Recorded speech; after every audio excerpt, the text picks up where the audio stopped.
సొంతంగా మాట్లాడుకోవడానికి కొట్టుకోవడానికి రాలేదు. మనం ఇక్కడ ఒక అడ్వకేట్ ని పెట్టుకొని కూర్చుని మీ సమస్యని పరిష్కరించుకోవడానికి ఇక్కడికి వచ్చారు. అది గుర్తుంచుకోండి దయచేసి. మీ ముగ్గురు కూడా మాట్లాడకూడదు. అంత ఉండి కూడా ఒక అనాథలా బ్రతుకుతున్నానమ్మా నేను. అదే నా బాధ. నా పరిస్థితి ఎలా ఉందో కూడా ఆలోచించకుండా నువ్వు మాకు వద్దు, మా చెల్లివి కాదంటాడు పెద్దన్నయ్య. నాకు ఇప్పుడు వీళ్ళు ఎవరో తెలియదు. నాకు ఇప్పుడు చెల్లి అంటూ నాకు ఏమవుతుంది. నాకు తను చెల్లి కాదా, తను ఎవరో మీకు తెలియదా? చెల్లి కాదు. నాకు ఎవరు చెల్లి లేదు, తమ్ముడు లేదు అని అంటున్నారు ఒక పక్క. అవును. మా నాన్నగారు 10 గుంటలు మా తమ్ముడికి ఇచ్చారు. అప్పుడు ఆ 10 గుంటలు నాకు కావాలి అని అంటున్నారు. లేని తమ్ముడు 10 గుంటలప్పుడు ఎలా వచ్చాడు నాకు అర్థం కావట్లేదు. ఇక్కడ ఇంత చిన్న మాట్లాడుతున్నాడు. అసలు ఏమన్నాడు? ఇంచుకున్న దాన్ని పుట్టాడు అన్నాడు మేడం. అలా మాట్లాడతాడు ఎవరైనా? తమ్ముని అలా వింటారు ఎవరైనా? ఎల్లం మాటలు విని మొత్తం ఇలా ఇప్పుడు ఆస్తి కోసం ఎక్కువ వస్తున్నాడు ఈయన. వాళ్ళు పెద్దవాళ్ళు అయిపోయారు, మీకు 2 పిల్లలు ఉన్నారు. ఆ పదం వాడొచ్చండి, అది వినటానికే అసహ్యంగా అనిపిస్తోంది కదా. అసలు ఎక్కడొచ్చింది మీకు ఈ మాటలన్నీ ఎక్కడ మాట్లాడుతున్నారు? జోడి మీద మేడం ఇంట్లో మాట్లాడడం చెప్పాను. అక్కడికి జోడి మీద ఈ పంచాయతీ పెట్టి ఇక్కడ దాకా తీసుకొచ్చిండు. సో మీ తమ్ముడికి ఆస్తే కావాలి, మీకు ఆస్తే కావాలి. మంచిగా మాట్లాడు నువ్వు. ల్యాండ్ ఎక్కడానికి అమ్మ నాకు అంటారా? ఎవడన్నా నీకు?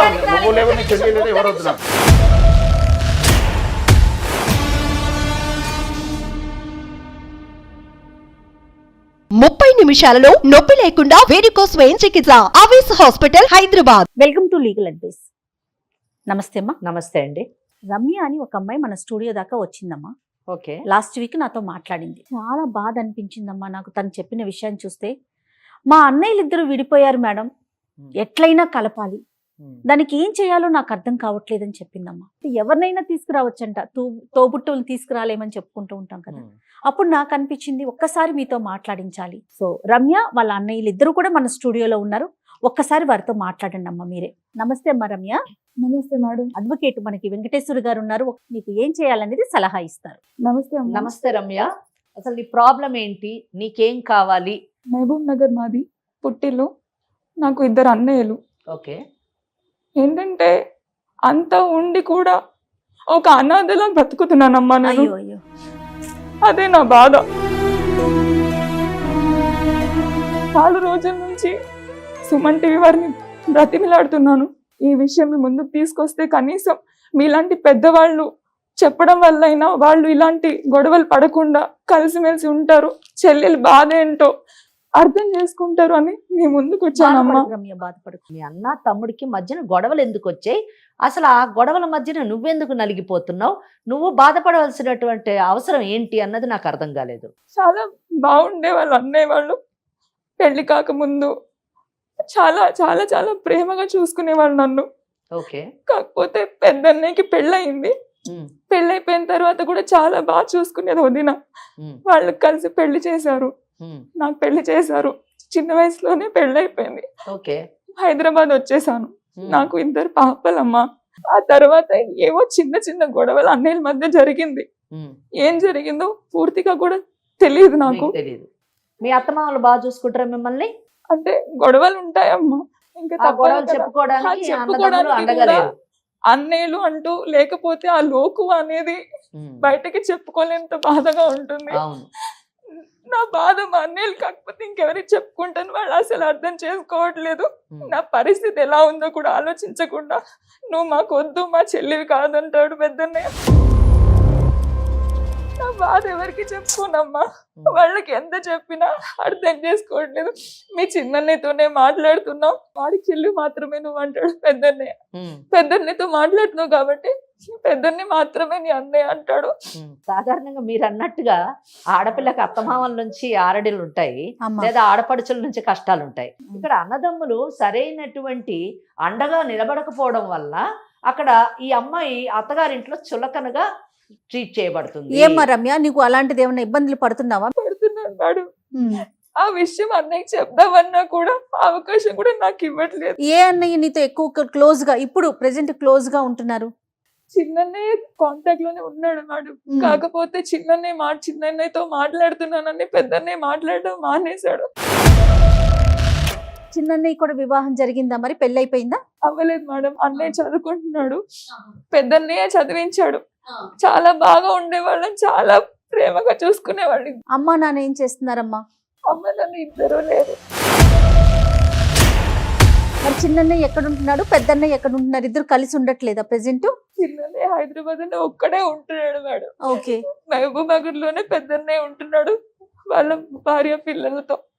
ఎవరికి వాళ్ళు విడిగా విడిగా ఉన్నారు. కానీ ఇక్కడ ఏంటంటే ఇక్కడ మనము ఇద్దరి మధ్యన అంటే అన్నదమ్ముల మధ్యన గొడవల వలన తాను నలిగిపోతుందని చెప్తుంది. అసలు వాళ్ళిద్దరి మధ్యన ఎందుకు గొడవలు వచ్చాయనే విషయాన్ని మనకి చెప్పలేదు. అన్నయ్య పెద్దన్నయ్య పేరేంటి? మల్లేష్ మేడం. నమస్తే అండి. నమస్తే. మరి అసలు చెల్లంటే ఇష్టం లేని వాళ్ళు పిలవగానే ఎందుకు వచ్చారు స్టూడియోకి? మాట్లాడటానికి ఎందుకు వచ్చారు మీరు? నాకు ఇప్పుడు వీళ్ళు ఎవరో తెలియదు. నాకు ఇప్పుడు చెల్లె అంటూ నాకు ఏమవుతుంది, నాకు తను చెల్లి కాదా? తను ఎవరో మీకు తెలియదా? కాదు, చెల్లి కాదు. అప్పుడు మా నాన్న మేమందరం కలిసి ఉన్నప్పుడు మా నాన్న 10 గుంటలు ఇచ్చాడు ఎకరం పొలంలో. ఆ ఎకరం 10 గుంటలు నాకు కావాలి. నా చెల్లి ఎవరో ఇప్పుడు నాకు తమ్ముడు లేడు, నాకు చెల్లె లేరు. ఓన్లీ 10 గుంటల కోసమే వచ్చారు నా అంతే. ప్రాపర్టీ కోసం అంతే, నాది నాకు కావాలంతే. మల్లేష్ గారు నాకు అసలు అర్థం కాని విషయం ఏంటంటే మేడం. నాకు ఎవరు చెల్లి లేదు తమ్ముడు లేదు అని అంటున్నారు ఒక పక్క. అవును మేడం.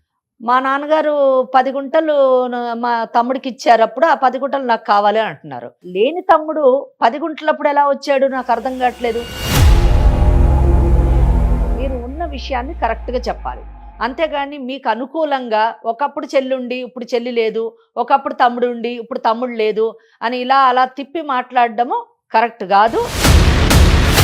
మీ చెల్లెల్ని మీ తమ్ముడిని ఇక్కడ కూర్చోబెట్టుకొని వాళ్ళు 10 గుంటలు ఇచ్చినప్పుడు చెల్లెలు తమ్ముడు ఇప్పుడు నా 10 గుంటలు నాకు తిరిగి ఇవ్వాలి, వాళ్ళు ఎవరో తెలియదు అంటే మాత్రము ఈ మాటలన్నీ కూడా వినడానికి మేము సిద్ధంగా లేము, విని కూడా నమ్మేటటువంటి పిచ్చివాళ్ళం కాదు. ఇదేం కరెక్ట్ కాదు మల్లేష్ గారు మీరు మాట్లాడేది. మీ తమ్ముడు కానప్పుడు 10 గుంటలు మీకు ఎందుకు ఇవ్వాలి నేను అడుగుతున్నాను. చెప్పండి, కరెక్ట్గా చెప్పండి. మా అమ్మగారు చిన్నప్పుడే చనిపోయారు. చనిపోయిన తర్వాత మా నాన్నగారు ఇంకో వివాహం చేసుకోవడం జరిగింది. మళ్ళీ రెండో పెళ్లి చేసుకున్నారు. చేసుకున్న తర్వాత మా పిన్నికి మా చెల్లి మా తమ్ముడు నాకు. ఓ, వీళ్ళిద్దరు స్టెప్ మదర్ చిల్డ్రన్. ఓకే, అవునండి. ఆ తర్వాత మళ్ళీ మా నాన్నగారు ఉన్నప్పుడే ప్రాపర్టీ ఉన్న దాంట్లో 10 గుంటలు తనకి చేశాం. తర్వాత మా చెల్లికి కూడా పెళ్లి చేయడం జరిగింది. మీకు కూడా ఇచ్చారా ప్రాపర్టీ? ఉందండి, ఉన్న దాంట్లోనే 10 గుంటలు తనకి ఇచ్చాము. తనకి ఇచ్చారు, మీకు కూడా ఇచ్చారు. మా బాగున్నప్పుడు మా నాన్నగారు ఉన్నప్పుడే. తర్వాత మా నాన్నగారు చనిపోయారు. చిన్న నేను అది ఇది వర్క్ చేసుకుంటూ చిన్నగా చేసుకుంటూ తన పెళ్లి చేయడం జరిగింది. మా నాన్నగారు ఉన్నప్పుడే బరువు బాధ్యత తీసుకుని అన్ని తనకు కూడా చదివించి. అమ్మ నిజమేనా రమ్య, మీ అన్నయ్య చెప్పే వాస్తవాలేనా? అవునమ్మా, అన్ని నిజం. అసలు ఎంత గొప్ప విషయం అండి నిజానికి. మీరు ఎంత ఒక తండ్రి స్థానంలో నిలబడి నిజంగా అన్ని బాధ్యతలు నిర్వర్తించి ఈ రోజు మరి ఎందుకు మీకు ఇంత కోపం వచ్చేసింది? మా చెల్లి కాదు మా తమ్ముడు కాదు అని అంత ఆవేశం వచ్చిందంటే డెఫినెట్లీ ఏదో కారణం అయి ఉంటది. ఏంటి ఆ కారణం? అప్పటి వరకు బాగానే ఉన్నాం, ఎప్పుడు కూడా తేడా లేదు. ఒక సొంత తమ్ముడు సొంత చెల్లిలానే చూసుకున్నాను. ఓకే, కానీ ఇప్పుడు నా చెల్లి కాదు, మా తమ్ముడు. అదేంటమ్మా అంత బలమైన పదం ఎందుకు? మీ బిడ్డలాగానే పెంచారు. ఎందుకంటే మీ స్టెప్ మదరు మీ మారుపు తల్లి మిమ్మల్ని తల్లిలాగా పెంచింది కాబట్టి ఆ కృతజ్ఞతతోని మీరు మీ చెల్లిని మీ బిడ్డలా పెంచారు, పెళ్లి చేశారు, కష్టపడి సంపాదిస్తూ మీ తమ్ముడిని కూడా చదివించారు. ఈ రోజు వాళ్ళు ఈమె నా చెల్లెలు కాదు, ఇతను నా తమ్ముడు కాదు అనే అంత పరిస్థితికి ఎందుకు వెళ్ళారు? ఎందుకు అంత కోపం వచ్చింది అన్నది నాకు ఆశ్చర్యం వేస్తుంది. నాకున్నదే కాస్త కూస్త చిన్న ఉద్యోగం మేడం, క్లర్కల్ జాబ్ చేసేది. దానికి తోడుగా నాకు 2 పిల్లలు అయ్యారు. మీకు కుటుంబం. ఆమె చెల్లిని కూడా పెళ్లి చేసి సాగనింపాం. వాళ్ళకు కూడా 2 పిల్లలు. తను హైదరాబాద్ లో ఉంటున్నాడు. డిస్కషన్ వల్ల మాకు ఇక మాటలు లేవు. అది ఎందుకు మాటలు లేవు? మీరు అన్నను కాదంటున్నారు, మరి వాళ్ళిద్దరు ఎవరు? మరి నువ్వెవరమ్మా? నా పేరు కిరణ్ మేడం. మేడం ఇప్పుడు తమ్ముడు కాదని చెప్తున్నాడు కదా, ఆస్తి అసలు ఎందుకు 10 గుంటల ల్యాండ్ గురించి మేడం. కేవలం భూమి గురించి. నానున్నప్పుడు అన్ని ఒప్పుకున్నాడు, అన్ని ఒప్పుకొని ల్యాండ్ రాసిచ్చి అన్ని చేసిండు. ఇప్పుడు మళ్ళీ అన్ని అయిపోయి ఏదో పెళ్ళని చెప్పిన మాటలు వినేసి ఇప్పుడు ల్యాండ్ అని చెప్పి పడుతున్నాడు. కాదు, నేను ఇది ఒప్పుకోవట్లేదు. తండ్రి స్థానంలో నిలబడి నిజంగా గొప్ప త్యాగం చేశాడు. తన చెల్లెల్ని తన కొన్న కూతురులాగా పెంచి పెళ్లి చేశాడు. అలాగే తమ్ముడిని కూడా కొడుకులాగా చూసుకుంటూ తన కష్టపడుతూ సంపాదించి అబ్బాయిని చదివించాడు. అంతేకాకుండా 10 గుంటలు ఆస్తిని తండ్రి ఇస్తుంటే కూడా ఏం వ్యతిరేకించకుండా ఇవ్వడం జరిగింది. ఈ రోజు వచ్చి 10 గుంటల గురించి ఇలా మాట్లాడుతున్నాడు, ఇంత స్వార్థపరుడు అని కిరణ్ చెప్పడం ఎందుకో నాకు అది కరెక్ట్ కాదు అని అనిపిస్తుంది. అబద్ధం ఆడాల్సిన అవసరం లేదు మేడం. ఓకే. ఇప్పుడు తను ఒక అన్నగా వచ్చి తమ్ముడు ఇది నా పరిస్థితి, ఇది ఇవ్వు అని చెప్తే నేను ఇస్తాను. ఉమ్, అది కాకుండా తను మాట్లాడిన మాటలకి నాకు కోపం వచ్చింది మేడం. ఉమ్. అసలు ఏం- ఒక ఏం తమ్ముడు అలా మాటలు? మాట్లాడతారా ఏం మాటలు మాటలు కోపం చెప్పు. తెచ్చాయి మీకు? మేడం ఇక్కడ ఇంత చిన్న మాట్లాడుతున్నాడు, అసలు ఏమన్నాడు? ఉంచుకున్న దాన్ని పుట్టాడు అన్నాడు మేడం. అలా మాట్లాడతాడు ఎవరన్నా? తమ్ముని అలా వింటారు ఎవరన్నా? ఎలా మాటలు విని మొత్తం ఇలా ఇప్పుడు ఆస్తి కోసం ఎక్కువ వస్తున్నాడు ఈయన. అసలు ఎక్కడ వచ్చింది మీకు ఈ మాటలన్నీ ఎక్కడ మాట్లాడుకున్నారు? రోడ్డు మీద మేడం, ఇంట్లో మాట్లాడదామని చెప్పాను, అక్కడికి రోడ్డు మీద ఈడ్చి పంచాయతీ పెద్ద ఇక్కడ దాకా తీసుకొచ్చిండు. కనీసం తమ్ముడు చల్లి ఏం లేదు మేడం మనకి. అంత గౌరవ మర్యాద ఇచ్చినాం కాబట్టి ఈ రోజు ఇక్కడికి వచ్చినా నేను. అది కూడా లేకుండా ఉంచుకుందాం పుట్టావు. ఏం మాటలు మేడం అవి? వాళ్ళు పెద్దవాళ్ళు అయిపోయారు, మీకు ఒక ఇద్దరు పిల్లలు ఉన్నారు.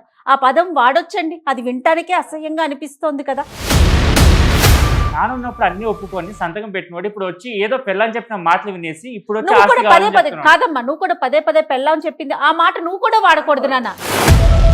చెప్పిందో లేదో మీకు మీకు తెలియదు కదా. ఆవిడ మిమ్మల్ని పెంచింది కదా. ఆవిడ కూడా తల్లితో సమానమే కదా. నువ్వు ఆ మాట అనకూడదు, మీరు అసలు ఆ పదాన్ని వాడకూడదు. అది వినటానికి చాలా అసహ్యంగా అనిపిస్తోంది. అంటే ఒక పెద్దరికం స్థానంలో ఉన్నారు, మీరు అనవలసిన మాటేనాది? ఇప్పుడు బాగానే ఉన్నాం మేడం, ఇప్పుడు బాగాలేము. వాళ్ళే కాదు మేడం. పైగా నా సొంత తమ్ముడు కాదు కదా. పెళ్ళని చెప్పిన మాటలు వినేసి ఈ రోజు వచ్చేసి అరే నాకు ఇలాంటి కావాలి, నాకు సంబంధం లేదంటే ఎట్లా మేడం అవన్నీ? చూసారా పిల్లని చెప్పిన మాటలు అంటున్నారు. మీరు మీరు ఉంచుకున్నామే బిడ్డలు అని ఆ మాట ఎందుకు ఉపయోగించారో ఒకసారి చెప్పండి నాకు. అది కరెక్ట్ కాదు కదా. ఎందుకంటే ఇక్కడ లీగల్గా నేను ఒక లాయర్గా నేను మాట్లాడాల్సి వస్తే వాళ్ళ తల్లి ఉంచుకున్నామే కాదు, మీ తల్లి మరణించిన తర్వాత వాళ్ళ తల్లిని మీ తండ్రి పెళ్లి చేసుకున్న తర్వాత ఆమె సాంప్రదాయంగా పెళ్లి అనేటటువంటి డెఫినేషన్లోనే వస్తుంది. ఆమె భార్య స్థానంలో వచ్చింది. మీరు ఆ మాట అనడానికి లేదు. ఎందుకు అన్నారు ఆ మాట అనవలసిన పరిస్థితి ఏమొచ్చింది? అప్పుడు బాగానే ఉన్నారు, అప్పుడు కలిసి ఉన్నాం, అప్పుడు అంటే ఇచ్చాము. అప్పుడు భార్య, ఇప్పుడు నాది నాకు అప్పుడు కావాలి తల్లి కాబట్టి. అవుతుంది, అప్పుడు తమ్ముడు చెల్లి అవుతారు, ఇప్పుడు ఇప్పుడు కాకపోతారా? నాకు పెళ్ళైంది, నాకు మరి పిల్లలు ఉన్నారు ఇందాక మేడం. పిన్ని నాకు- గారు కూడా గౌరవంగా మంచిగా చూసుకుని చెప్పాను. అలాంటి ఆమెని అంత మాట అనొచ్చా? నా కుటుంబ పోషణకు నాకు ఉండాల్సిన బరువు బాధ్యతలు నాకున్నాయి. కరెక్టే, మీ బరువు బాధ్యతల అప్పుడు గురించి ఏం లేవు. మిమ్మల్ని పెంచిన తల్లిని అంత మాట అనకూడదు కదా. అది నేను అంటున్నాను. నాకు సొంత వాళ్ళు కాదు కదా, ఇప్పుడు నాకు లేరంటున్నాను. అప్పుడు ఇచ్చిన ప్రాపర్టీ నాది నాకు కావాలి. అప్పుడు ఆ మాట వల్లనే ఈ తగాదా వచ్చింది, మీ మధ్యన ఈ డిఫరెన్సెస్, ఈ గ్యాప్ వచ్చింది. ఆ మాట మీరు ఎందుకు అన్నారు? ఒకవేళ మీరు తప్పుగా ఆవేశంలో అని ఉంటే కానీ అది వెనక్కి తీసుకోవాల్సినటువంటి పరిస్థితి కిరణ్, మీదే. ఇది ఒక్కటేనా? మేడం ఇప్పుడు తమ్ముడిని అడిగే పద్ధతి ఉంటుంది. ఆ పద్ధతి కాకుండా ఉంచుకుందాక పుట్టావు, పెళ్ళని చెప్పిన మాట నుంచి నేనంటే దానికి రివర్స్ తిరిగి మళ్ళీ చెల్లిని దూరం పెట్టడం, చెల్లిని మాట్లాడడం, ఇవన్నీ కరెక్టా మేడం? తప్పు. 30 నిమిషాలలో నొప్పి లేకుండా వేడికోస్ వెయిన్ చికిత్స ఆవేశ హాస్పిటల్ హైదరాబాద్. అంత చిన్న విషయాన్ని రోడ్డుకి ఇచ్చి పంచాయతీ పెట్టి ఇక్కడ దాకా తీసుకొచ్చిండు. ఇదేమైనా మంచిదా మేడం? అవును, ఉంచుకున్న దానికే పుట్టిన చూడ మేడం, మళ్ళా మళ్ళీ ఉంచుకున్న దానికే పుట్టిన కదా. అప్పుడు నాకు లేదు కాబట్టి ఏ? నాకు ఇవ్వమంటున్నాను. నాది నాకు ఇచ్చేయాలి, మంచిగా మాట్లాడు నువ్వు. నాది నాకు ఇచ్చేయాలి అంతే. నాకు ఏ ల్యాండ్ ఎక్కడానికి అమ్మ అట్లా ఎవడన్నా నీకు? నువ్వు లేవు, నీ చెల్లి లేదు, ఎవరు వద్దు నాకు. సొంతంగా మాట్లాడుకోవడానికి, కొట్టుకోవడానికి రాలేదు. మనం ఇక్కడ ఒక అడ్వకేట్ ని పెట్టుకొని కూర్చుని మేడం, ఉన్నాం. మీరే చెప్పండి మేడం, తను దయచేసి మాట్లాడుతూ మీ చూస్తున్నాను కదా. సమస్యని పరిష్కరించుకోవడానికి ఇక్కడికి వచ్చారు. అది గుర్తుంచుకోండి నా చెల్లి దయచేసి. కూడా మీ వాడితో ముగ్గురు కూడా. మాట్లాడితే నాతో మాట్లాడకూడదు. అసలు ఏం మాట్లాడుతున్నారండి మీరు? మాట్లాడేది వింటుంటే మాకే కోపం వస్తా ఉంది. అవును, ఏంటి అసలు మల్లేష్ నాతో అసలు మాట్లాడదలుచుకుంటే వాడితో మాట్లాడకూడదు, కట్ చేయాలి. ఇది ఎక్కడ న్యాయం? మీరు ఒక పెద్ద మనిషిలాగా, ఒక పెళ్ళైనటువంటి వ్యక్తిలాగా ఇద్దరు పిల్లలకి మాట్లాడటం తండ్రి అని లేదు. చెప్తా ఉన్నారు అలా మీరు. మాట్లాడట్లేదు. అసలు ఏదో రోడ్డు మీద పోరంబోకు మాట్లాడినట్టు మాట్లాడుతున్నారు. అది కరెక్ట్ కాదండి. మీకు ఆయన వల్ల ఏం ప్రాబ్లం ఉందో చెప్తే మేము అతన్ని మాట్లాడవచ్చు, అంతేగాని మీరు అనవసరంగా లేని మాటలు కేవలం మాకు కూడా అనిపిస్తుంది. ఈరోజు మీరు చెప్పిన దాన్ని బట్టి చూస్తే, మీరు మాట్లాడే విధానం చూస్తే ఆస్తి గురించే కేవలం మీరు మాట్లాడుతున్నట్టుగా నాకు అనిపిస్తా ఉంది. అనిపిస్తుంది. ఇందాక అమ్మ అది కరెక్ట్ కాదు. అది కాదమ్మా, ఇందాక మీరు అన్నారు ఇది కారణం కాదేమో అనుకున్నారు, Yes. కానీ ఆయనతో మాట్లాడుతుంటే అదే అనిపిస్తుంది కదా. అనిపిస్తుంది. నువ్వేం అసలు చెప్తావమ్మా రమ్య? మళ్ళీ గొడవలన్నీ పడద్దు మేడం, కలిసి ఉండాలి. చూడండి, ఆడపిల్ల అలా ఏడుస్తా ఉంటే, మీ ఇద్దరు ఇట్లా కొట్టుకుంటా ఉంటే, జమానతులు పెట్టి పెద్ద మనుషుల సంవత్సరం 2-3 సార్లు పంచాయతీలు అయిపోయాయి. ఆ పంచాయతీల టైంలో కూడా పెద్ద మనుషులు చెప్పినట్టుగా కూడా కనీసం నేను తండ్రిగా తీసుకొని పెద్ద బాధ్యత తీసుకొని మా చెల్లిని వీడిని చదివించినా కూడా ఆ టైంలో నాకు స్థానం ఇవ్వాల్సినంత ఇవ్వలేదు. నా మాటగా జవదాటి నేను ఇంట్లో మాట్లాడుకుందాం అని చెప్పి పరిష్కారం చేసుకుందాం అంటే కూడా అప్పుడు వినాల్సిన రకంగా వినలేదు. తప్పుడు మాటలు మాట్లాడినా. తప్పుడు మాటలు ఏం మాట్లాడారు? తప్పుడు మాట్లాడంటే పెళ్ళని చెప్పుడు మాటలు వింటున్నాడు. వింటున్నాడని పంచాయతీ భార్యను అగౌరవపరిచారు. అక్కడ కూడా ఒక రకంగా తల్లి లాంటిది, అంటే వదిన వరుస కదా, ఒక తల్లి స్థానం ఇచ్చి మీరు అది hurt ఇద్దరు అయ్యారు. చూసుకోవడం కూడా హట్ అయ్యారు అక్కడ కూడా నాకు విలువ లేదు, రోడ్డు మీద పడేశారు. అక్కడ కూడా బజార్కి ఇచ్చి నాకు పరువు తీయాల్సిందంతా తీసేశారు. లేనిది ఊహించుకొని చిన్న చిన్న చిన్న చిన్న మనస్పర్ధలు. విషయాలకి మనస్పర్ధలు తెచ్చుకొని మిమ్మల్ని మీరు దూరం చేసుకొని ఉన్న బంధాలని బంధుత్వాలని తెంచుకుంటున్నారు అని నాకు అనిపించింది. ఇప్పుడు నేను ఒక్కొక్కళ్ళతోని ఒక్క నిమిషం మాట్లాడతాను. కిరణ్, ఇప్పుడు ఒకవేళ మీ అన్న నాకు నా 10 కుంటలు కావాలి అని ఖచ్చితంగా కూర్చున్నాడు అనుకోండి, మీరు ఇచ్చేయడానికి సిద్ధంగా ఉన్నారా? నాకు అసలు ఇష్టం లేదు. ఆయన అన్న మాటలు కాదు మేడం, రేపు నా ఫ్యూచర్ కూడా నేను చూసుకోవాలి కదా. ఆయనకు Okay. ఆల్రెడీ పెళ్ళి అయిపోయింది, పిల్లలు ఉన్నారు. ఏదో ఇప్పుడున్న కష్టానికి కష్టాలు ఎన్ని రోజులు ఉంటాయి మేడం? కొద్ది రోజులు ఉంటాయి. Hmm. ఆ కొద్ది రోజులు భరించి ఏదో చేసుకుంటే అయిపోద్ది. Hmm. ఇప్పుడు నేను ఇంకా పెళ్లి చేసుకోలేదు, ఇంకా జాబ్ సెర్చ్ చేస్తాను. ఇంకా నేను Hmm. జాబ్ సెటిల్ అవ్వలేదు, నేను ఉన్నదాన్ని కూడా అమ్ముకుంటే నేను ఎట్లా మేడం? ఓకే, మీరు ఎట్టి పరిస్థితుల్లోని మీకు ఇవ్వడానికి ready గా ఇచ్చినటువంటి 10 గుంటాలు తిరిగి ఇవ్వడానికి మీరు ఇష్టపడటం లేరు. ఆస్తికే ప్రాముఖ్యత ఇస్తున్నారు కానీ మీ అన్న ఆ బంధానికి బంధుత్వానికి మీరు ప్రాముఖ్యత ఇవ్వటం లేదు. సరే, మీరు పెంచినటువంటి తమ్ముడు మీకంటే వయసులో చిన్నవాడు, ఇంకా జీవితంలో సెటిల్ కానటువంటి వాడు, మీ అంతటా మీరు మీ ఇష్టంతో 10 కుంటాలు ఇచ్చారు. ఇప్పుడు ఇవ్వని అంటున్నాడు కాబట్టి పోతే పోనీ నా బిడ్డ తీసుకున్నాడు, ఆడ ఎక్కడున్నా బాగుండాలి అనే ఆలోచనతో మీరు వెనక్కి వెళ్ళిపోయేటటువంటి అవకాశం ఉందా? లేదు, ఎందుకు? నాకు రోడ్ మీద పడేసారు, బజార్కి ఇచ్చారు కదా, నాకు తీయాల్సినంత పరువు ఓకే, అంటే మీ 10 కుంటాలు ఆయన ఇస్తే మీ ఆ పరువు పోయిన పరువు వస్తుందా? నాకు ప్రాపర్టీ ముఖ్యం మేడం, నాకు ప్రాపర్టీ కావాలి. సో మీ తమ్ముడికి ఆస్తే కావాలి, మీకు ఆస్తే కావాలి. రమ్య, నేను ఒక విషయం అడుగుతాను.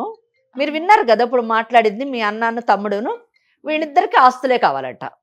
మరి మీకు కూడా ఆస్తి కావాలా? వద్దమ్మా, నాకు ఆస్తుల మీద ఎలాంటి ఆశ లేదు.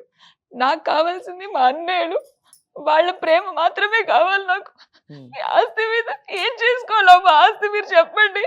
అత్తగారింట్లో ఏదైనా కష్టం వస్తే ఒక ఫోన్ చేసో, లేదంటే అక్కడ నన్ను మా ఆయన కొట్టినప్పుడు నేను ఎక్కడికి వెళ్ళాలి? నా బాధ ఎవరితో చెప్పుకోవాలి చెప్పండి? ఇన్ని సంవత్సరాల నుంచి ఆ ఒంటరితనం నేను భరించలేకపోయానమ్మా, అందుకే మీ దగ్గరకు వచ్చాను.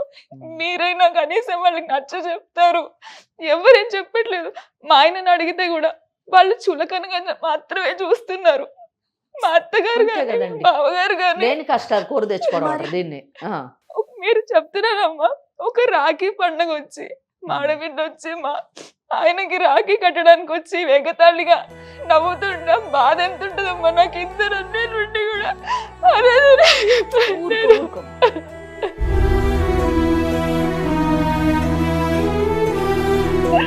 ఎన్నిసార్లు ఫోన్ చేసి కూడా అన్నయ్యతోనే మాట్లాడుకోపో అంటారు. నాకు ఇద్దరు ఆడవాళ్ళకి ఎన్ని రకాల కష్టాలు ఉంటాయి, ఆ కష్టాలు ఎలా పుట్టుకొస్తాయి అన్నది ఈ కేసు బట్టి అర్థమవుతుంది. వాళ్ళకి చెవులు కుట్టించడానికి తీసుకెళ్తే మేనమామే కుట్టాలి, కానీ వాళ్ళకి లేదమ్మా. మల్లేష్, నా చెల్లెలు కిరణ్తో మాట్లాడుతుంది కనుక నేను మాట్లాడను, నాకు వాళ్ళు లేనట్టే, నాకు ఆస్తే కావాలని అన్నావు కదా. నాకు తెలియదు ఆమె బాధను నువ్వు ఎంత అర్థం చేసుకున్నావో. ఆ మాటలు, ఆ బాధ వింటుంటే హృదయం ద్రవిస్తుంది, కళ్ళల్లో నీళ్లు తిరుగుతున్నాయి. చూసావా నీ చెల్లెలు ఎంత బాధపడుతుంది, అక్కడ అత్తగారింట్లో ఎన్ని అవమానాలకు లోనవుతుంది. నువ్వు నీ తమ్ముడు కలిసి ఆ అమ్మాయి జీవితాన్ని నరకం చేస్తున్నారు. అత్తింట్లోని సుఖంగా ఉండాల్సిన అమ్మాయి యొక్క జీవితాన్ని అవమానాల పాలు చేస్తున్నారు.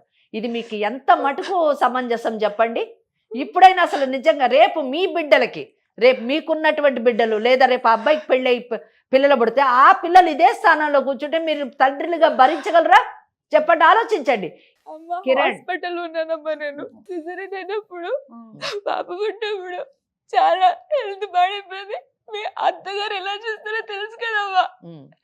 ఎవరు పట్టించుకునే వాళ్ళు కాదు. వదిన అమ్మ కదమ్మా, వదిన వచ్చి చూసుకోవాలి నన్ను అమ్మలాగా. ఆ టైంలో అమ్మలేని ఆ బాధ ఎవరికి చెప్పుకోదమ్మా నేను.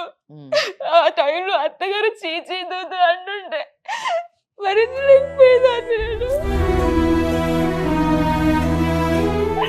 ఎన్నిసార్లు ఫోన్ చేసినా పట్టించుకునే వాళ్ళు కాదు. నువ్వు చదువుకుంటున్నావు కదా కిరణ్, నువ్వేమంటావు చెప్పు చూడు. నీ చెల్లెలే కదా, నీ సొంత చెల్లెలు ఇంత బాధపడుతుంది. 10 గుంటాలు అన్నకి ఇవ్వడానికి నువ్వు సిద్ధంగా లేవు. చెల్లెలు జీవితం ఎటన్నా పోని. అండ్ మల్లేష్, మీరు బిడ్డలా పెంచారు, పెళ్లి చేశారు, చేసినటువంటి బిడ్డ మీ ముందు కూర్చొని ఏడుస్తుంది, మీకు కూడా ఒక ఆడ కూతురు ఉంది, ఆ కూతురు ఇలా కూర్చొని ఏడుస్తే ఆమె పరిస్థితి ఏంటి నాకు కూడా చెప్పండి. ఒకప్పుడు చెల్లి అంటే ఆడబిడ్డ అంటే నాకు కూడా మరి ఈ- ఈ కానీ మరి ఇష్టమే 10 ఉండదు గుంటలు ఎక్కువైంది కదా చెల్లెల కంటే. మేడం. నాకు వాడితో మాట్లాడుతుందని చెప్పి నేను అంత అవును, ఎందుకు మాట్లాడుతుంది, తెగతెంపులు చేసుకున్నాను మేడం. ఎందుకు మాట్లాడకుండా. మాట్లాడుతుంది? తమ్ముడు ఒకటి, 2 ఆ బాధల తన పడే కష్టాలు తన మనసు ఎవరితో పంచుకోవాలి మీరు మాట్లాడినప్పుడు ఇంకెవరితో మాట్లాడుతుందండి? చెప్పండి. అమ్మ ఇట్లా కాదమ్మా, నేను- ఒకవేళ కోర్టుకి వెళ్తారు అనుకుందాం, Yes. అసలు అప్పుడు ఎలా ఉంటుంది ఏంటి అనేది ఒక్కసారి చెప్పండి అమ్మ, అప్పుడైనా వీళ్ళకి అర్థమవుతుందేమో అనిపిస్తోంది. కీలెంచి వాత పెట్టాలని ఒక సామెత ఉంది అవును కదా, అవును. ఇలాంటి వాళ్ళకి ఆ. అంటే ఇట్లాంటి మూర్ఖులకి అని చెప్పాలి, నిజం చెప్పాలి, ఇది మూర్ఖత్వమే. ఇప్పుడు నేను మాట్లాడిన తర్వాత మీ అన్నదమ్ములు ఇద్దరు మనసులు మార్చుకొని మనం జీవితాంతం బ్రతికున్నంత కాలం మనం ముగ్గురు కలిసి ఉంటామని ఒక నిర్ణయానికి వచ్చి వెళ్ళారా, సరే సరే. లేని పక్షంలో మీ జీవితం ఏమవుతుందో చెప్తాను నేను. ఇప్పుడు గొడవంతా కూడా ఆస్తి గురించి వచ్చింది. ఇండియన్ సక్సెషన్ యాక్ట్ అనే ఒక చట్టాన్ని అమెండ్మెంట్ చేశారు, మార్పు తీసుకొచ్చారు. ఆ మార్పు ప్రకారం ఏంటంటే తల్లిదండ్రులకి ఉన్నటువంటి ఆస్తిని బిడ్డలకు పంపకం చేసేటప్పుడు ఆ పంపకంలోని మగపిల్లలకి ఎంత హక్కు ఉంటుందో ఆడపిల్లలకు కూడా అంతే హక్కు ఉంటుంది అనేటటువంటి సవరణ చేయడం జరిగింది. అంటే దీని ప్రకారం ఏంటంటే మీరు కొట్లాడుకునేటటువంటి ఈ 10 కుంటల ఆస్తిలోని ఆమెకు కూడా భాగం ఉంది అన్న సంగతి మర్చిపోకుండా ఒళ్ళు దగ్గర పెట్టుకొని ఎవరికి ఉన్నటువంటి ఆస్తిని, ఇప్పుడు ఉన్నటువంటి ఆస్తిని కాపాడుకోవాలంటే మీరు మీ యొక్క గొడవల్ని పక్కకు పెట్టి ముగ్గురు మంచిగా కలిసి ఉండడానికి ప్రయత్నించాలి.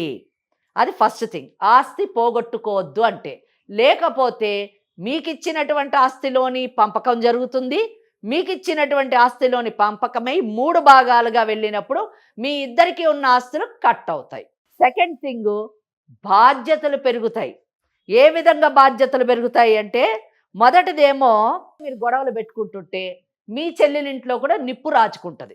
రాజుకొని ఆమె అత్తగారింట్లోని గొడవలకి కష్టాలకి తట్టుకోలేక విడిపోవలసినటువంటి పరిస్థితి వచ్చి ఆమె ఇద్దరు పిల్లలు కలిసి మీ ఇద్దరింటి మీద పడతారు. అప్పుడు మీరు ఆమె బాధ్యతని చచ్చినట్టు నిర్వర్తించాలి. ముగ్గురిని పోషించాల్సినటువంటి బాధ్యత మీ ఇద్దరి మీద పడుతుంది. వీళ్ళు అంత పరువు గురించి మాట్లాడుతున్నారు కదా, మరి పరువు గురించి మాట్లాడారు, పంచాయతీలోకి వెళ్ళాము కాబట్టి నా పరువు పోయిందన్నారు. మరి అంత పరువు గురించి మాట్లాడే వాళ్ళు రేపు చెల్లెలు మొగుడిని వదిలేసి ఇంటికి వస్తే రోడ్డు మీద వదిలేస్తారా? సొసైటీ వాళ్ళని చీకొట్టదా? మరి అటువంటి పరిస్థితుల్లో ఆమె బాధ్యత తీసుకోవాలి. ఆమె బాధ్యత తీసుకుంటే నీ చెల్లెలు వచ్చి మన ఇంటి మీద పడ్డది, ఇంక ఈమెని నువ్వే చూసుకుంటూ ఉండి నేను మా పుట్టింటికి వెళ్ళిపోతానని ఆయన పెళ్ళం వెళ్ళిపోతుంది. ఈయనకేమో ఇటువంటి కుటుంబంలో పిల్లలు మేము ఇవ్వమని ఈయనకి ఈ జన్మలో పెళ్లి కాదు. ఇక మీరే ఆలోచించు, ఇది జరిగేటటువంటి పరిస్థితి.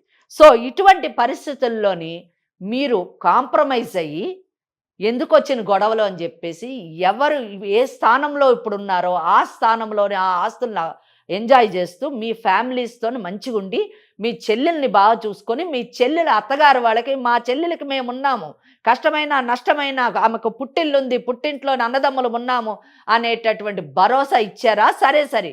లేని పక్షంలో మీకున్న కుటుంబాలు పాడైతాయి, మీకున్న ఆస్తి కూడా ముక్కలయ్యేటటువంటి అవకాశం ఉంది. రమ్య, విన్నావుగా మేడం ఏం చెప్పారని? సో దీని పర్యవసానం ఈ విధంగా ఉంటుంది. మీ ఇద్దరు అన్నయ్యలు విన్నారు, నువ్వు విన్నావు. నీ అభిప్రాయం చెప్పు. నాకు మా అన్నయ్యలే కావాలి మేడం. వాళ్ళ మీద కేసు పెట్టాలని కూడా నాకు ఎప్పుడు అలాంటి ఆలోచన కళలో కూడా రాదు. కేవలం వాళ్ళతో ప్రేమగా ఉండాలి. స్వచ్ఛమైన ప్రేమ కనిపిస్తుంది కదమ్మా. కిరణ్, అలా అయితే వెళ్ళండి, కోర్టుకు వెళ్ళండి. మీ చెల్లెలకు మీరు కావాలంటున్నారు, మీరేమో వద్దంటున్నారు కాబట్టి మీకు ఒక ఆస్తే కావాలంటే కోర్టుకు వెళ్ళండి. ఆమె తరఫున నేను వాదిస్తాను.